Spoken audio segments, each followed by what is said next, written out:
Hello दोस्तों, कैसे आप सभी लोग। आशा करता हूँ दोस्तों अच्छे होंगे। स्वागत है आपका हमारे यूट्यूब चैनल पर बादल एजुकेशनल गुरु पर। तो दोस्तों आज की इस वीडियो में हम आपके सामने शेयर करेंगे BSc nursing first year Hindi का जो पेपर होता है उसको कैसा आता है और कैसा नहीं आता है। काफ़ी स्टूडेंट्स के कमेंट्स आ रहे थे कि सर हिंदी का पेपर होता है उसके बारे में बताइए। जो आपका जनरल हिंदी का पेपर लगता है उसको यहाँ पर आपके सामने शेयर करेंगे। तो दोस्तों आपको सभी को पता होगा, जैसा ही पेपर आता है, जैसे आप 12th में देकर आए थे, सेम उसी प्रकार का जो पेपर पैटर्न रहता है वो रहता है। लेकिन आपको बता दें कि बीएससी नर्सिंग के अंदर किस तरह से आता है और क्या क्या आपको क्वेश्चन पूछे जाते हैं, कितने नंबर का क्वेश्चन आता है। तो देख सकते हो आप इस प्रकार से जो है आपका फर्स्ट ईयर में ये देख सकते हो इस प्रकार का जो आपका क्वेश्चन पेपर आएगा, ठीक है ना। इस प्रकार का आएगा BSc nursing part first examination, यहाँ पर देख सकते हो आप सभी विद्यार्थी। उसके बाद में यहाँ पर जनरल हिंदी दे रखा है और 3 आवर्स की ड्यूरेशन रहेगी। और अगर बात करें यहाँ पर मार्क्स की, अगर बात करें मिनिमम मार्क्स तो 80 मार्क्स का होगा ये, ठीक है ना। 80 मार्क्स का होगा ये, यानी 80 नंबर का होगा। और इसमें दे रखा है अटेम्प्ट एनी 5 क्वेश्चन, ठीक है ना। इसमें आपको क्वेश्चन 6 मिलेंगे देखने को, लेकिन इसमें से आपको 5 ही अटेम्प्ट करने हैं, ठीक है ना। 5 क्वेश्चन अटेम्प्ट करने हैं, कोई भी 5 अटेम्प्ट कर सकते हो आप इसमें से। तो अब बात करते हैं आपकी जो भी है फर्स्ट क्वेश्चन की। तो फर्स्ट क्वेश्चन में क्या पूछ रखा है आपसे। फर्स्ट क्वेश्चन में आपसे पूछा है निम्नलिखित अवतरणों की सप्रसंग व्याख्या कीजिए। तो आप सभी को इसमें से सप्रसंग व्याख्या करनी है इसकी, ठीक है ना। ये इसमें फर्स्ट में पूछ रहा है आपसे सप्रसंग व्याख्या के लिए पूछ रहा है, तो ये 4 नंबर में पूछ रहा है, ठीक है ना। 4 नंबर में आपको इसकी सप्रसंग व्याख्या करनी है। नेक्स्ट अगर बात करें यहाँ पर, अगर दूसरे में अथवा में स्थित, अथवा में भी दे रखा है क और ख, इस तरह मिलेगा आपको, ठीक है ना। और यहाँ पर 4 नंबर का दूसरा है ख वाला। नेक्स्ट अगर बात करें इसमें तो दे रखा है आपको दूसरे में इसकी, पहले में इसकी सप्रसंग व्याख्या करनी है, उसके बाद में भी आप देख सकते हो ये पूरी में इसमें आपको सप्रसंग व्याख्या ही करनी होगी, ठीक है ना। इस प्रकार अब बात करते हैं आपसे दूसरे का, ठीक है ना। दूसरा जो क्वेश्चन है, पहले क्वेश्चन में आपको सप्रसंग व्याख्या करनी है, 16 नंबर में है वो आपका, ठीक है ना। 16 नंबर में है पहला क्वेश्चन। दूसरे क्वेश्चन में क्या पूछ रहा है आपसे, दूसरे क्वेश्चन में आपसे पूछ रहा है हिरोशिमा कविता किस घटना से संबंधित है। इसमें काल सूर्य के रथ से कवि का क्या तात्पर्य है, ठीक है ना। ये अगर आपने पढ़ा होगा, 12th में पढ़ा होगा, तो ये आप बता सकते हो, ठीक है ना। इस किस कविता के बारे में ये घटना है, तो ये आपका दूसरे क्वेश्चन में पूछ रहा है। ये भी 16 नंबर का है, ठीक है ना।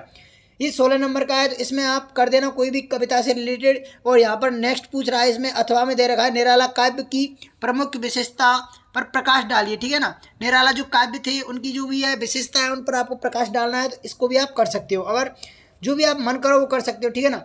नेक्स्ट अगर बात करें, तीसरा है आपके सामने, तीसरा है सुमित्रानंद पंत की नौका बिहार कविता के आधार पर उनकी भाषा शैली की विशेषता पर प्रकाश डालिए, ठीक है ना। ये आपका इस प्रकार से मीरा की भक्ति भावना स्वरूप उदाहरण सहित स्पष्ट कीजिए, ठीक है ना। जो मीराबाई थी, मीराबाई की भक्ति भावना का जो भी स्वरूप था वो किस प्रकार से था, उसका जो उदाहरण है वो आपको देना होगा।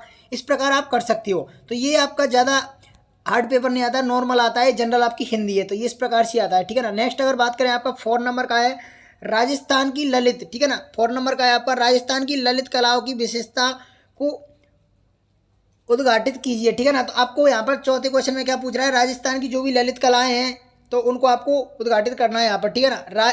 नेक्स्ट दे रखा है इसमें अथवा में राजस्थान साहित्य की संकेत परिचय प्रस्तुति कीजिए, तो ये भी कर सकते हो आप। नेक्स्ट अगर दे रखा है 5 में अगर बात करें कहानी के आधार पर बड़े भाई साहब का चरित्र चित्रण कीजिए, ठीक है ना। तो ये आपको दे रखा है, आपको क्या करना होगा, कोई भी आपका बड़ा भाई है उसकी बड़े भाई के आधार पर उनकी जो कहानी है उसका चरित्र चित्रण करना है, तो वो भी आप लिख सकते हो 16 नंबर में, ठीक है ना। किस प्रकार से आप करोगे वो आपके ऊपर डिपेंड करता है। सिकंदर और कोआ की कहानी अगर आपने पढ़ी होगी तो उसका भी आप लिख सकते हो, संक्षिप्त में सारा से लिख सकते हो। नेक्स्ट अगर बात करें आपको, नेक्स्ट जो छठवां क्वेश्चन है आपका, लास्ट क्वेश्चन है 16 नंबर का, उसमें क्या पूछ रहा है आपसे, उसमें पूछ रहा है आपसे निम्न में से किसी एक विषय पर निबंध लिखना है। आपको किसी एक पर निबंध लिखना है। आपको निबंध फर्स्ट में दे रखा है कोविड-19 पर लिखना है, ठीक है ना।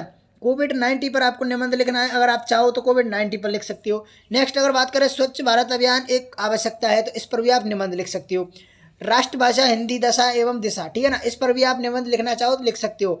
नगर निगम पार्षद को से कॉलोनी में व्याप्त गंदगी के संबंध में सुचारू सफाई व्यवस्था के नगर निगम को महापौर को पत्र लिखें, या आप पत्र लिख सकते हो, ठीक है ना। नेक्स्ट अगर बात करें किसी भी एक कार्यालय आदेश का प्रमुख प्रस्तुत कीजिए, ठीक है ना। तो ये भी आप कर सकते हो, जो आपको मन करे वो कर सकते हो। लेकिन इसमें आपको 5 क्वेश्चन दे रखे हैं, तो 6 क्वेश्चन दे रखे हैं, 6 में से आप 5 को अटेम्प्ट करोगे, एक क्वेश्चन आपका 16 नंबर का होगा।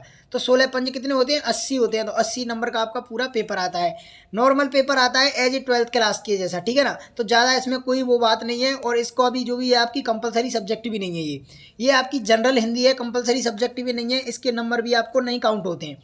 तो इस चीज़ को आप ध्यान में रखना। तो इसको आप नॉर्मल कर सकते हो। अगर आपको इसमें नॉर्मल करोगे तो इसमें आप हो जाएगा, ठीक है ना, पास हो जाओगे। और काफ़ी स्टूडेंट बोल रहे थे कि सर इसमें भी बैग लगती है क्या। वैसे इसमें बैग लगने की बहुत कम चांस रहते हैं स्टूडेंटों के, क्योंकि आपको पता होगा सिंपल पेपर आता है। अगर आप नहीं करके आते कुछ भी तो आपकी बैग लग सकती है, ठीक है ना, ये बात आप ध्यान रखना। लेकिन आपको करके आना है।